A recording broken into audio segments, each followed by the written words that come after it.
Well, that's charming. It's October 27th. I put a poll out on YouTube's community board asking if you like me, yes or no. And 79% seem to think so, at least.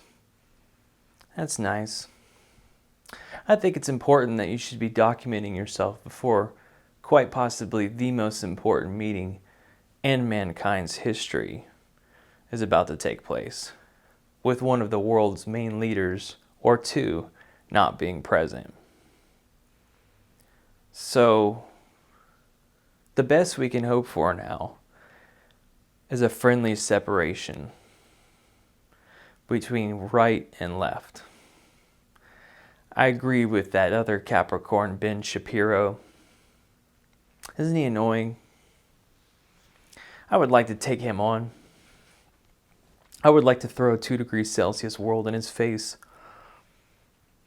I'd love to hear his thoughts about imminent climate collapse. Or would I? This culture's so weird. Really, it's sick. It's awkward.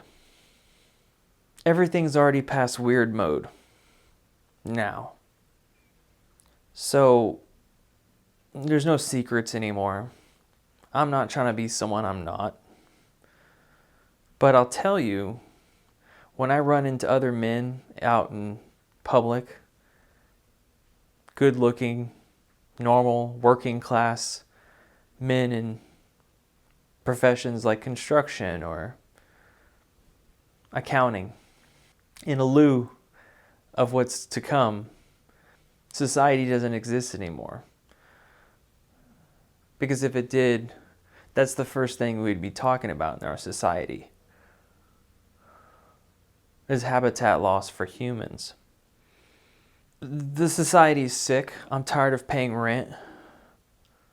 Again, COP26 is coming. This is an important time to document yourself, and I want to look back at now in a few years if we're still alive and say, that's where I was at. I was in an apartment that I was paying way too much for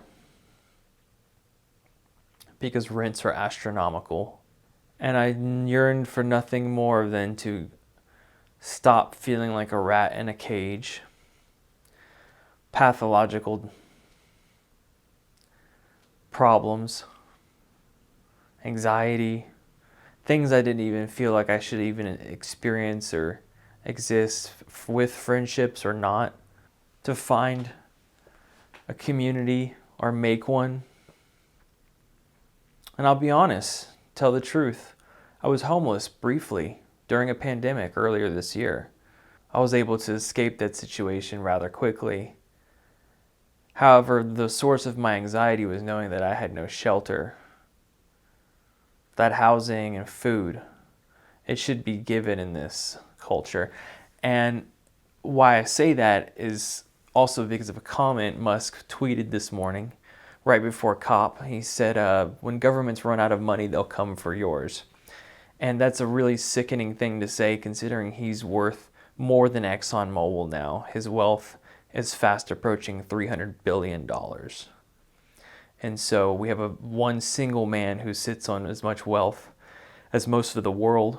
And have you know that Jeff Bezos also only pays $80,000 on his tax returns, according to what he makes in income. And I am using literally all my money on rent, not prepared for a pandemic.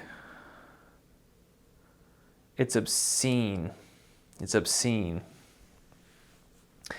And so I was in a vulnerable situation, but now I'm not.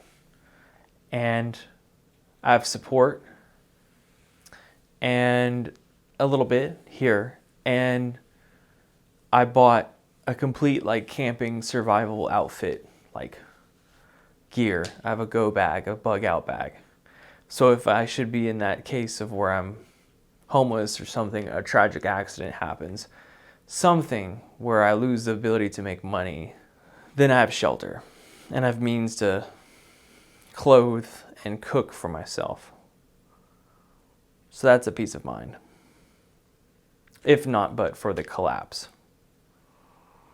And so I enjoy all my friends online, like the communities I'm in, or at least the people that I follow, the things that they post around the world, witnessing this real life event of the 2020s being in collapse or headed towards collapse, and watching Paul Beckwith go off to Scotland, and it's just one giant movie right now.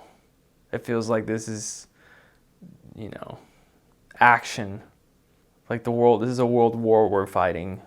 And so, like I said, it's very alienating in our culture now, and considering what's happening behind the curtains or in front of us now, it's very surreal. It's very, very surreal. It's easy to get pretty weird and kind of schizoid about it. I don't know, existentialists, like, how did I get dropped into this?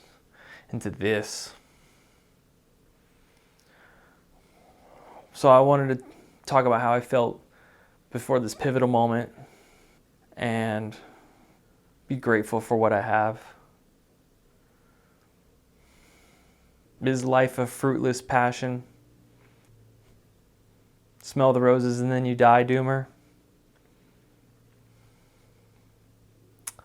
Kind of seems like it. Okay, I've been making a lot of fun videos before the most important meeting in history, and what a time to be alive. Let's see how much worse things get in the next few years. The rising tide did not lift all boats. See you guys what's happening in the world. Talk to you soon. Ciao.